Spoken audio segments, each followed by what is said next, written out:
Assalamualaikum warahmatullahi wabarakatuh. Waalaikumsalam. Selamat pagi semua. Sebelum itu kita sapa dulu teman-teman yang lagi nonton dan teman-teman yang ada di studio. Selamat pagi semua. Pagi. Gimana kabar kalian? Baik.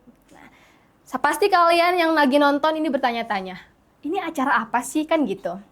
Nah, ini adalah acara perdana kita, yaitu dari KPI Universitas Nurul Jadid. Acara apa? Podcast Arunika.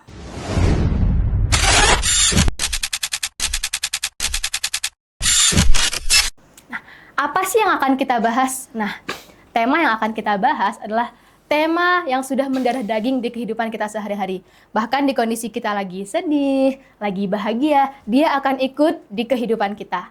Apa tema kita podcast pada pagi hari ini? Yaitu adalah about communication atau komunikasi. Nah, sebelum itu perkenalkan, nama saya Liwa Huriati selaku host yang akan membacakan atau membawakan podcast dengan tema yang sangat menarik ini. Nah, jadi di sebelah saya sudah ada narasumber hebat kita. Ya, beliau adalah Bapak Muhammad Yahya. Beliau adalah seorang guru, dosen, ustadz yang pastinya bukan kaleng-kaleng. Mari kita sapa terlebih dahulu. Assalamualaikum Bapak. Waalaikumsalam. Gimana kabar Bapak? Alhamdulillah baik. Oke, sebelum itu saya bacakan CV beliau.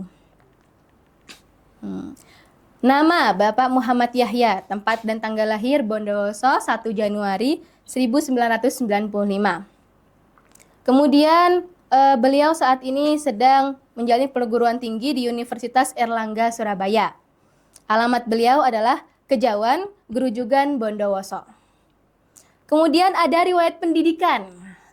Di sini beliau ada dari kecil ya, dari sejak SD nih, SD atau MI-nya itu adalah MI Nurul Hasan Kejawan Grujugan Bondowoso. Kemudian MTS-nya MTS Nurul Jadid Paiton Probolinggo, terus MA Nurul Jadid Paiton Probolinggo, kemudian Universitas Nurul Jadid Paiton Probolinggo, S2-nya Universitas Nurul Jadid Probolinggo, dan S2-nya lagi, beliau ini S2 lagi nih ya, yaitu Universitas Airlangga Surabaya. Oh, Masya Allah ya, Kak kaleng-kaleng beneran kan?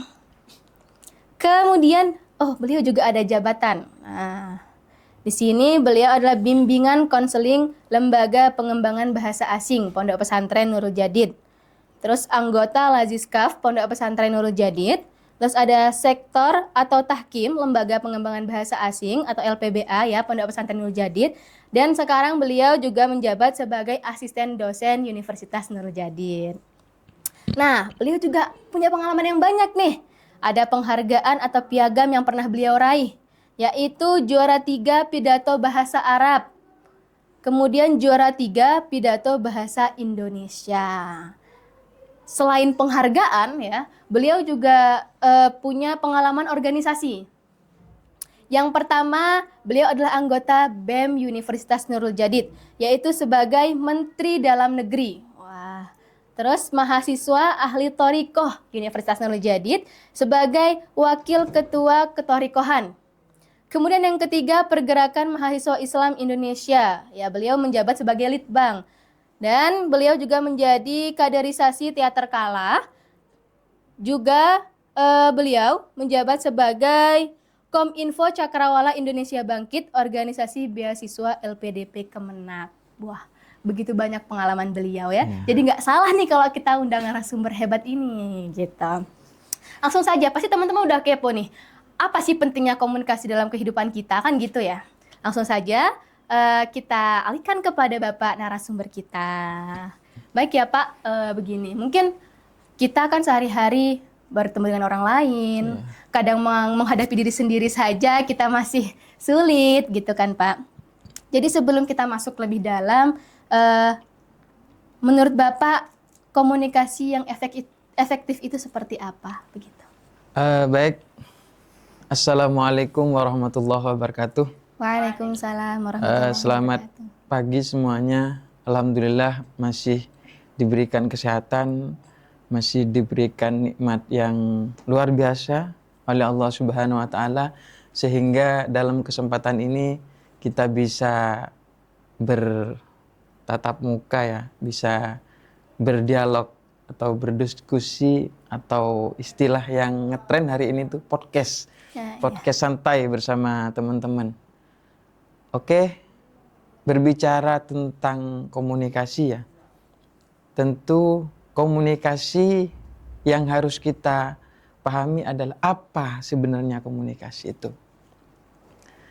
Komunikasi adalah penyampaian pesan. Penyampaian pesan kepada komunikan atau kepada penerima pesan. Itu yang perlu kita ketahui. Jadi apa saja isi dari komunikasi itu atau saluran komunikasi bisa melalui media sosial, bisa melalui majalah, bisa melalui artikel, bisa melalui Facebook dan segala macamnya. Itu termasuk kategori komunikasi karena masih dalam lingkup penyampaian informasi. Lalu bagaimana bisa dikatakan komunikasi yang efektif? Nah ini, kita masuk ke sini. Jadi komunikasi yang efektif adalah kemampuan menyampaikan pesan atau pertukaran ide, baik kepada orang lain ataupun kepada diri kita sendiri. Sehingga ketika ada penukaran ide atau dialog yang sama-sama saling mengerti, itu baru bisa dikatakan komunikasi yang efektif.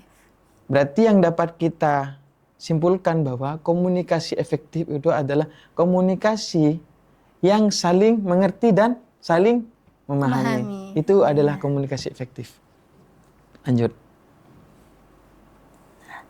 Oh, berarti untuk saling mengerti, saling memahami, saling kita mengerti dan harus saling punya memahami. komunikasi yang efektif ya Bapak. Kita harus punya komunikasi yang efektif. Terus Bapak, dari komunikasi yang efektif, tadi kan juga disampaikan bahwa komunikasi itu sangat penting nih di kehidupan kita sehari-hari kan gitu ya Pak. Nah apa Pak, kenapa komunikasi itu sangat penting gitu kan Pak? Oke, kenapa komunikasi penting dalam kehidupan kita sehari-hari? Karena tanpa komunikasi, seseorang tidak akan pernah terlibat dalam sosial. Dalam sosial.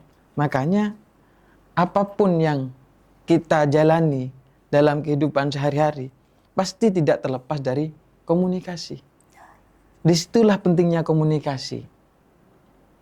Gak bisa tanpa komunikasi, orang itu seakan-akan kayak ini ya, banyak pikiran dan banyak beban.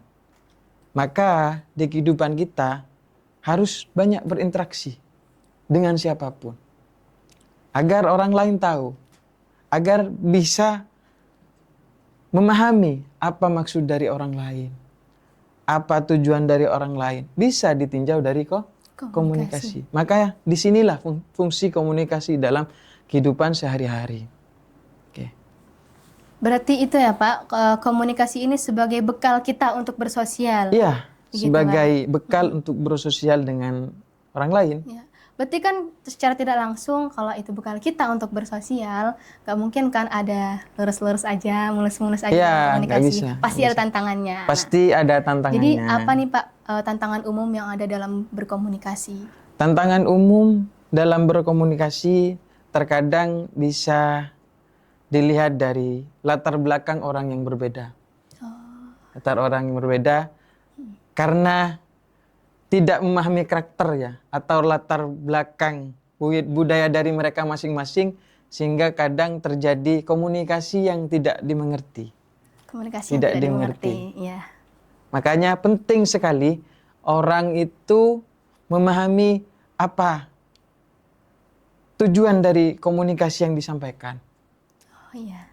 Maka terkadang kalau kita nggak paham tentang budaya mereka, informasi atau cara penyampaian pesan kepada orang lain itu kadang salah makna. Maka ketika salah makna, maka salah persepsi.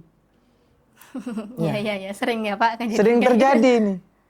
Ini bahkan kalau santri ini biasanya.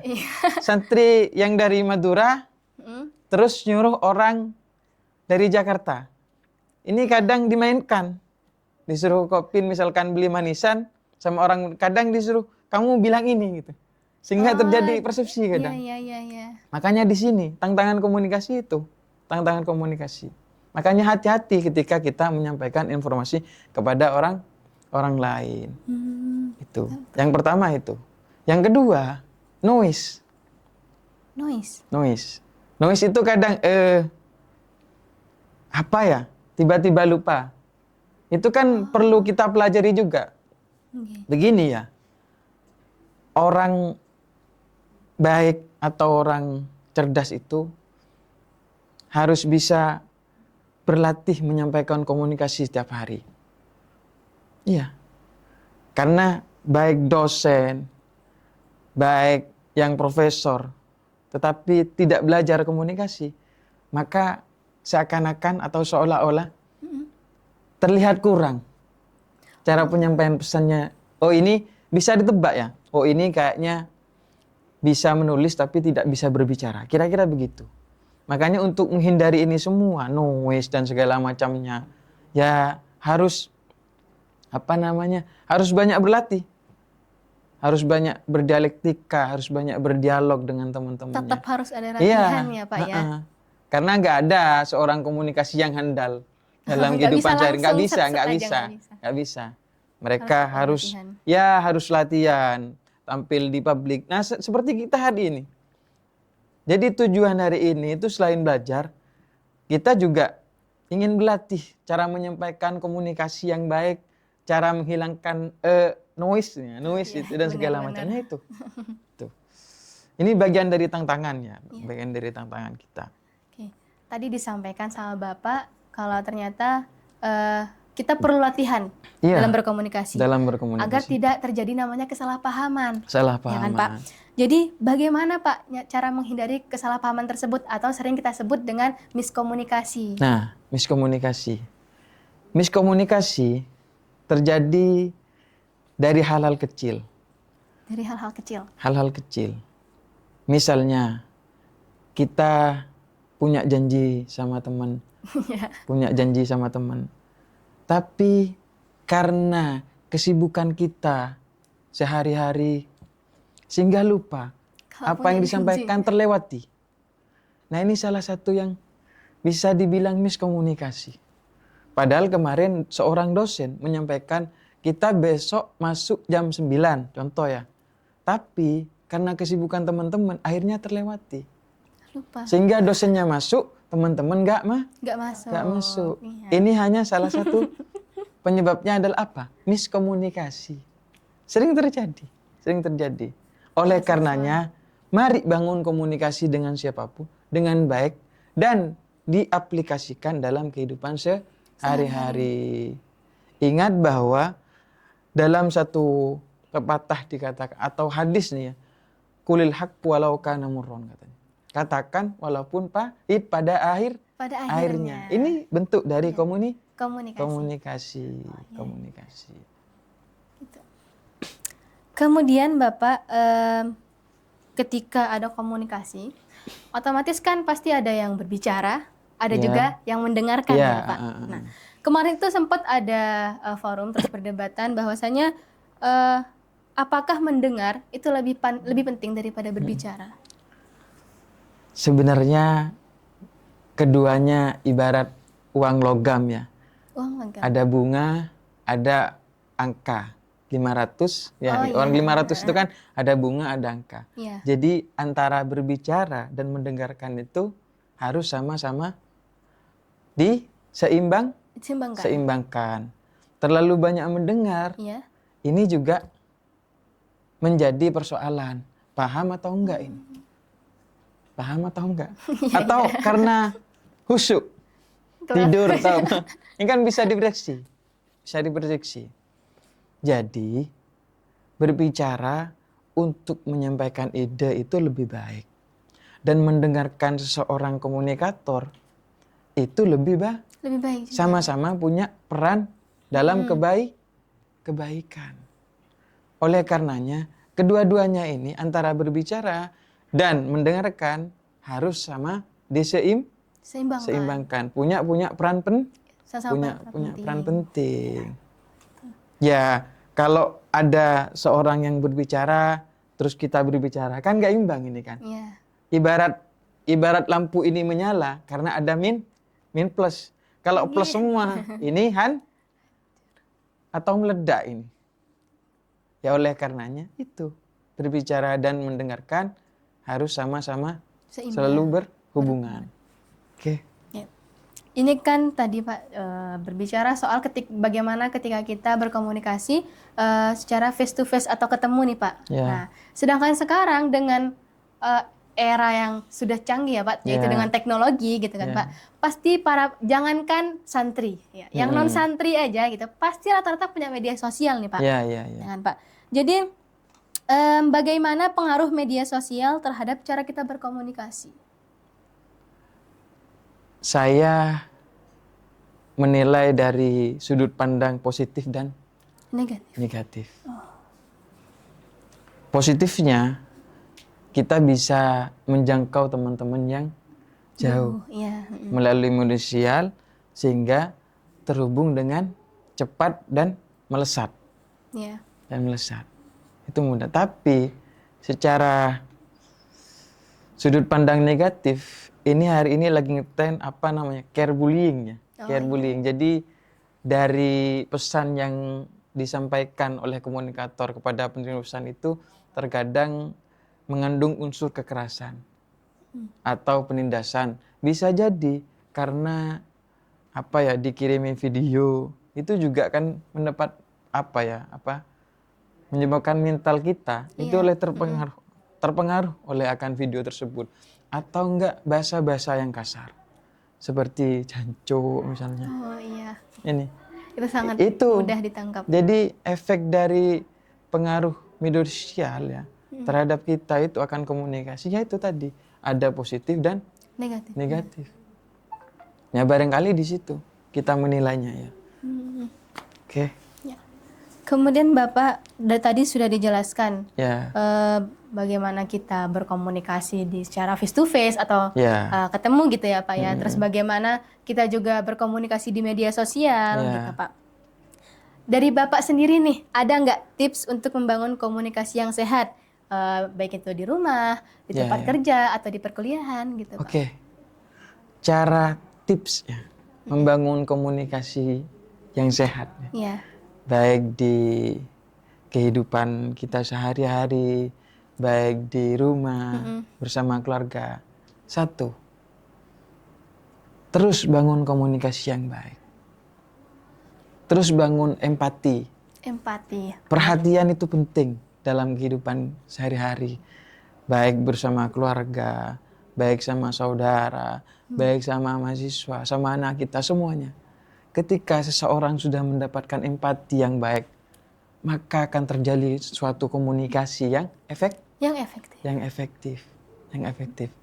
Sehingga dapat saya sampaikan tadi bahwa komunikasi efektif itu adalah komunikasi yang ada timbal balik. Harus ada timbal balik ya Pak ya? Ketika sudah saling berempati, ya di antara kita semua ini, maka akan terjadi dialog yang efektif. Ya. Terkadang komunikasi yang tidak efektif itu disebabkan karena ada miskomunikasi atau karena kekurangan empati dari kita. Ini bisa menyebabkan komunikasi kita mandek gitu. Makanya harus ada pola-pola dalam komunikasi. Bagaimana seorang komunikator mampu memahami karakter seseorang dari masing-masing.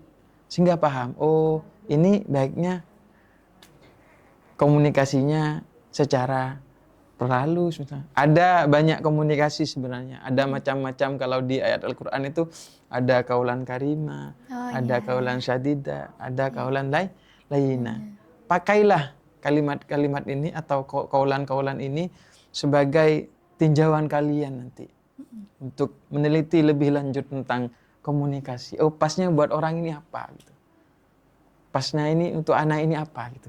Apa dengan bahasa-bahasa yang lembut atau dengan komunikasi-komunikasi yang agak tegas sedikit. Karena udah kita itu banyak macamnya. Yeah. Mungkin ya kita minggu depan lebih lanjut lagi ya. Oh, bisa Tentang lanjut lagi. macam-macam komunikasi. Oh iya Pak. Ya.